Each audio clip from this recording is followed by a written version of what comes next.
Hi, I've been awake since relatively early today. I've done a bunch of things. I've been back to the lab place to do some other exams that my doctor asked me to do.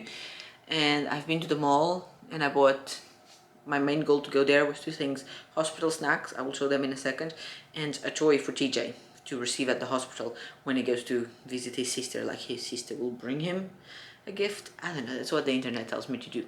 But I did acquire the hospital snacks, but not the toy, because the one that I was gonna buy sold out. So I looked at a bunch of others, took a bunch of photos with the prices and things, and now I need to think about it. Besides that, I have another appointment this evening with Josh, so we're gonna go to that in a couple of hours. But right now I want to show you the hospital snacks so I can put them inside the bag. So that's one more thing that is done. Oh, on the weekend we ended up not going to the farm. On my last video I told you on Friday that we were gonna go on Saturday to the farm, but then literally after I stopped recording they called me saying because of the weather they were gonna cancel, so they moved it to this Saturday. So fingers crossed that actually happens, that I'm also able to go. Anyway, here's the snacks. I completely forgot that I had already purchased these ones the other day. So these are like mini chocolate chip cookies. I don't think I bought any chocolate chip cookies today, which is good. And these are like chocolate filled cookies. You will see the trend. Everything is sweet and there's lots of things with chocolate. But I try not to go too overboard on the chocolate because I'm not the biggest fan of chocolate. I like it, but I'm not obsessed. But I do like sweet things and biscuits and whatever. So everything is sweet. There's no savory snacks. I know that some people prefer savory snacks. Also, there's no healthy snacks. Everything is bad for you, everything makes you fat, everything goes straight into your soul, which is what you need when you're postpartum. So whatever snacks you're packing, just pack whatever makes you happy because that's what you're gonna need. So let's have a look at what I got. I got these ones, Portuguese biscuits. I prefer the ones that are covered in chocolate. Also, I discovered they have some red velvet ones. I'm not the biggest fan of red velvet, but I do want to try them, but not at the hospital. I prefer the ones with hot chocolate, but again, I was trying not to go too overboard on the chocolate, else I don't want things to start melting with the heat, in case there is any heat. So I bought the regular ones. Little like pain au chocolat, but they're not chocolat, they are vanilla. Again, trying to avoid having chocolate everything. These are like mini wafers, lemon, never tried them, but I love me a good lemon biscuit. Also, I tried buying the things that come in like little packages. The wafers don't, but the things that come individually packed, because then I'm just gonna open all the boxes and throw them inside my snack pouch. These are just plain biscuits. Last time I had some of these as well. Not exactly these, but plain biscuits, because sometimes you just need to cover the hole in your stomach. And yes, I know there is food at the hospital, but when it's 3 a.m. and your soul is broken, you're gonna want a snack. Also got some bars. These are salted caramel, and I believe that a little bit of chocolate. Never tried them, but you know, it's just bars. There's 6 of these. Got these for TJ. And now I'm looking at them and I'm like, should I put these in the hospital bag for when he goes to visit? So my plan is that he's only gonna go visit on the last day when we are about to be discharged, because this way he's there and then we all get to leave with him.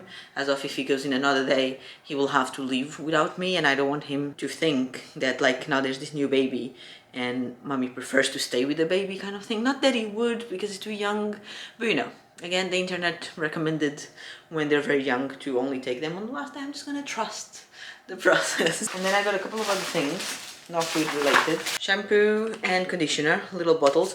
Also, I didn't want to buy the refillable ones because those always leak for me. All the different types of bottles that I've had through the years, 90% of them leak, and I didn't want to risk. So I wanted to buy the pre-made ones of the brands.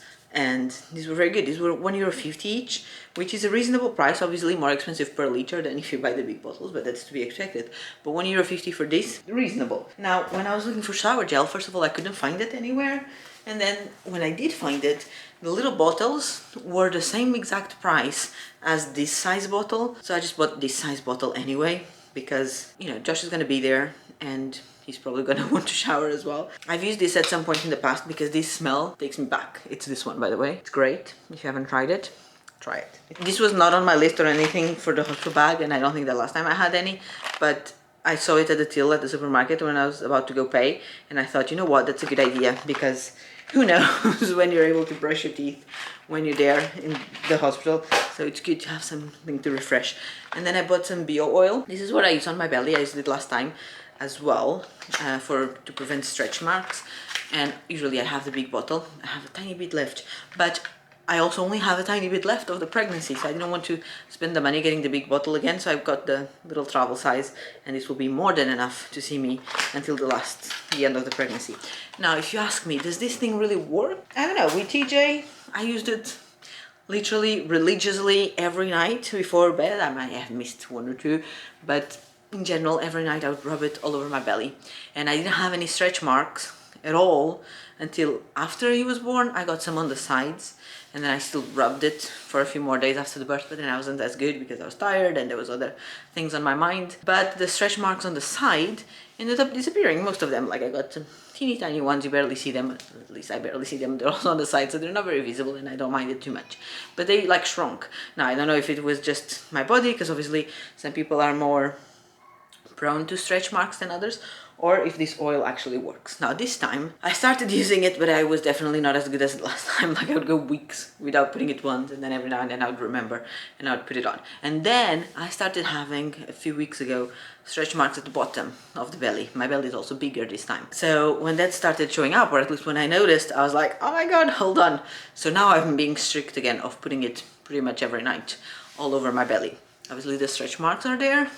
They seem to be showing up more stretch marks, like they're increasing in number, but the intensity is not that bad. They're not as shocking as some others that I see in other pregnant bellies. Is this oil helping with anything? I mean, it cannot hurt, right? It's oil, it keeps your skin moisturized. It is true that last time, and so far this time either, I don't have any itchy skin. I know that lots of people have itchy skin because the skin is stretching, so I've never had itchy skin. Maybe it's the oil doing that, because like my belly is so moisturized that I'm fine like that. I don't know. It doesn't hurt, so I'm using the oil, and so I got the little bottle. And I was so tired, and I had lunch by myself in the food court at the mall. And I just sat there for a good like 10-15 minutes chatting to you guys on Instagram and just gaining courage to get up and come home. And I can believe we're 37 weeks, which is, in case you don't know, when a singleton pregnancy is considered full term. So I could go into labor at any point now, and no one's gonna do anything to try and stop it or prevent it or delay it, because it's a full-term pregnancy. So if I go into labor, they're just gonna roll with it, and it's both exciting and terrifying. I'm excited about today's appointment though, because it's at a new hospital. I've never been. It's a private hospital. You know how I told you, I don't remember if I kept that on my pregnancy update or not, but I was originally being followed in private healthcare, and then I swapped to public when I was able to sort all my details out, because private was getting really expensive because I don't have insurance, because I literally found out that I was pregnant like a week after we moved into Portugal, so I hadn't sorted an insurance out yet. And you can't if you're already pregnant, because they consider it a preterm condition, whatever, you know what I mean. So I didn't have insurance, so I was paying out of pocket for all my appointments, so it was getting very expensive. So when I was finally able to sort my address out and everything, I managed to move to the public healthcare system, and that's who's been doing follow-up for my whole pregnancy so far. However, the public system here for labor and delivery, it's a mess. I believe that they're very good, the professionals, I have no doubt, but there's lack of staff, there's lack of doctors, there's lack of nurses, there's a lack of everything. I'm terrified that I'll have to give birth in a hallway, because all the hospitals are full and they're always closing the maternity wings, and then they like move people from side to side, and everything is a mess. So we are now considering going back to private and doing labor and delivery in a private hospital to try and avoid that. And it's going to be very expensive, but it is what it is, and hopefully I won't give birth in a hallway. I don't know. So because we are considering, we haven't 100% decided, I don't think we're going to decide until the day comes, but because we're considering potentially doing it in a private hospital, we are going to go to an appointment with a random doctor that I've never heard of, never met, nothing in that hospital, so we can be registered at that hospital, but also literally find out where it is where to drive, where to park, all the things, just so we are prepared in case we end up going to that one. So everything is up in the air, everything is messy, but I am excited, I was telling you, because usually, at least when I was getting my other appointments at the other chain of hospitals, they would always do a scan on the baby. So I'm excited that maybe I'll get another scan today and we get to see baby girl one last time before she's here.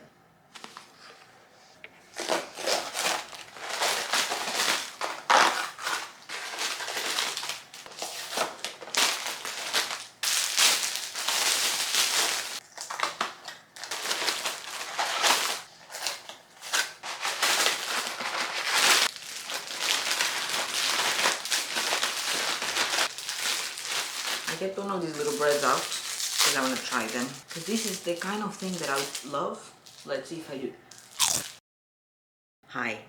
I apologize. Yesterday I didn't say anything to this vlog, but nothing happened. I'm still pregnant. The appointment went well on Monday afternoon. I didn't realize that the doctor was actually gonna want to take over my care. Like, I thought it was just gonna be, she was just gonna do a general checkup and then be like, yeah, off you go, do this when you go into labor, or here's your date for induction.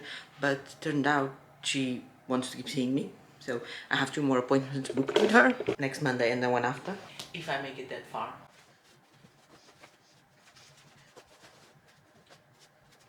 Another interesting thing that happened on Monday after the appointment, which I wasn't expecting, was that we bought a car. Obviously, buying a car has been on our list since we moved to Portugal, because we sold our car in the UK, obviously. Steering wheel on the other side and all of that. And we've just been using a borrowed car, but we bought our own. I wasn't expecting it to happen this soon. I thought it was going to be a couple more months. But then we found a really good deal on a really good car for us, so we bought it. We still don't have it. We were supposed to receive it today, but there's been some delays with the contract, so the guy from the car shop is saying maybe tomorrow. And when that happens, I'm looking forward to actually install the baby car seat in and knowing that's ready to go. Today I have a million things to do and it's already 1 p.m. I've been very lazy. I've just been laying in bed, taking advantage of the fact that the grandparents have been here for a few days in our house, looking after TJ and giving us a little hand, because obviously Josh is working and I am ginormous and very uncomfortable. So today I need to go grocery shopping. Yesterday I did my meal plan. I also went through all of the recipe cards that I keep through the years. I do this every now and then. I go through them and I get rid of the ones that I'm not interested in remaking or that are very similar to others that I already have. And I got rid of a bunch, which felt really good, because every time I'm meal planning, I go through those recipes and there's so many. And I always gravitate towards the same, like 10. So there's literally no point in keeping all of those recipes taking space. And I'm also gonna go to an insurance company and ask about car insurance. We were looking into it last night online, but then my dad says he knows a guy. So we're gonna go to my dad's guy, see what he can do for us. Little update on that, we went to my dad's guy, we sorted the car insurance out, and then the following day we ended up actually going to pick up the car, and it was very exciting, and it all happened last minute, but it was nice knowing that we had our own car to bring baby girl home whenever time was coming. And yeah, we have a car. Crazy. I didn't expect to buy the car at this time later on in the pregnancy, but we did. I just put my glasses on and they are steamy in the corner. It's 11 a.m. I'm so tired. I didn't have a great night of sleep with TJ, so I was hoping to catch up in the morning, but ever since he woke up at like 8:15, I haven't been able to go back to sleep. So this is officially the insomnia phase, because the other day at night I was also awake for like 3 hours because I couldn't go back to sleep. And yesterday in the morning I also struggled to go back to sleep. This is just my life now. I'm physically tired, I'm mentally tired, I'm overall exhausted, and sleep doesn't come to me. I've been here laying in bed, been on my phone for a while trying to get sleepy, and I did get sleepy at some point, immediately put the phone away and couldn't sleep. I feel like my brain is just in over-processing mode, overthinking everything with like unconscious stress of having a baby soon. I don't feel stressed about it, but I must be, because my brain cannot switch off. But because it's 11 a.m, I'm not thinking that by continuing to lay here I'm just wasting the day away. So I'm gonna get up, get dressed, have a few things that I want to do. Yesterday we did pick up the car, so I want to go to the other car that we've been using and get our things out and put it in the new car, like the car seat and like, blood the bits and bobs that are around. And we'll talk later, because I feel like this is not very camera appropriate. So let me get ready and then I'll come back to you for another quick chit chat. I ended up never coming back to this video and never recording another update, so apologies for that. Apologies as well for these videos being taking so long to be published. This was at the 37th week of pregnancy, and obviously my baby girl has now been born and it's already been over a month. So I have a vlog for the 38th and the 39th week of pregnancy, and I also want to share at some point a birth vlog, which I haven't recorded yet because I'm still recovering a little bit from the birth trauma. Little spoiler there. But I definitely want to share those things. I also recorded the entire first month of her life, so I have a few videos and I'm very excited to share all of them with you, also to keep those memories for myself. But editing is taking a long time because life is busy and chaotic. But bear with me, keep coming back, turn on the notifications bell and subscribe and all those things, so you will be notified whenever I do publish them. And thank you so much for being patient and being there waiting for the videos. I'll see you next time. Bye.